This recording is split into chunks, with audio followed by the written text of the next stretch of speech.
Daily Bible word தமிழுக்கு அன்புடன் வரவேற்கிறோம். இன்று ஏப்ரல் 15, 2025. உங்களுள் ஒருவன் என்னை காட்டிக் கொடுப்பான். நீ மும்முறை என்னை மறுதலிக்கும் முன் சேவல் கூவாது. யோவான் எழுதிய தூய நற்செய்தியிலிருந்து வாசகம் அதிகாரம் 13. இறை வார்த்தைகள் 21 முதல் 33 மற்றும் 36 முதல் 38 வரை. சீடர்களுடன் பந்தியமர்ந்த இயேசு உள்ளம் கலங்கியவராய், உங்களுள் ஒருவன் என்னை காட்டிக் கொடுப்பான் என உறுதியாக உங்களுக்கு சொல்கிறேன் என்று திட்டவட்டமாக கூறினார். யாரை பற்றி அவர் இப்படி கூறினார் என்று தெரியாமல் சீடர்கள் குழப்பமுற்று ஒருவரை ஒருவர் நோக்கினார்கள். இயேசுவின் சீடருள் ஒருவர் அவர் அருகில் அவர் மார்பு பக்கமாய் சாய்ந்திருந்தார். அவர் மேல் இயேசு அன்பு கொண்டிருந்தார். சீமோன் பேதுரு அவருக்கு சைகை காட்டி, யாரை பற்றி கூறுகிறார் எனக் கேள் என்றார்.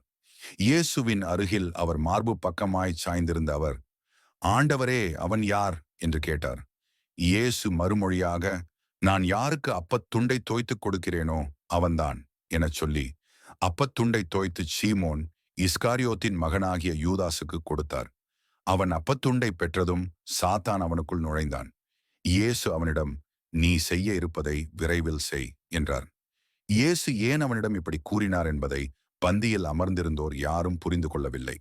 பணப்பை யூதாசிடம் இருந்ததால் திருவிழாவுக்கு தேவையானதை வாங்கவோ ஏழைகளுக்கு ஏதாவது கொடுக்கவோ இயேசு அவனிடம் கூறியிருக்கலாம் என்று சிலர் நினைத்து கொண்டனர். யூதாசு அப்பத்துண்டை பெற்றுக்கொண்டவுடன் வெளியே போனான். அது இரவு நேரம். அவன் வெளியே போன பின் இயேசு, இப்போது மானிட மகன் மாட்சி பெற்றுள்ளார்.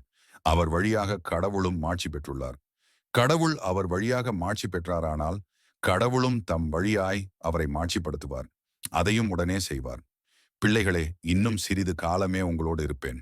நீங்கள் என்னை தேடுவீர்கள். ஆனால் நான் போகும் இடத்திற்கு உங்களால் வர இயலாது.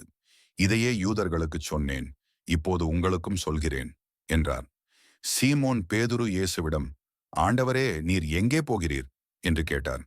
இயேசு மறுமொழியாக, நான் போகும் இடத்திற்கு என்னை பின்தொடர்ந்து வர இப்போது உன்னால் இயலாது. பின்னரே என்னை பின்தொடர்வாய் என்றார். பேதுரு அவரிடம், ஆண்டவரே, ஏன் இப்போது நான் உம்மை பின்தொடர இயலாது? உமக்காக என் உயிரையும் கொடுப்பேன் என்றார். இயேசு அவரை பார்த்து, எனக்காக உயிரையும் கொடுப்பாயோ? நீ மும்முறை என்னை மறுதலிக்கும் முன் சேவல் கூவாது என உறுதியாக உனக்கு சொல்கிறேன் என்றார். இது ஆண்டவரின் அருள்வாக்கு. இறைவா, உமக்கு நன்றி.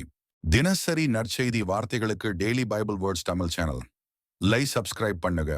இந்த வீடியோவை லைக் செய்யவும், ஆமேன் என்ற வார்த்தையை பதிவு செய்யவும் மற்றும் உங்கள் நண்பர்கள் மற்றும் குடும்பத்தினருடன் பகிர்ந்து கொள்ளுங்கள். கடவுள் உங்களை ஆசீர்வதிப்பாராக. ஆமேன்.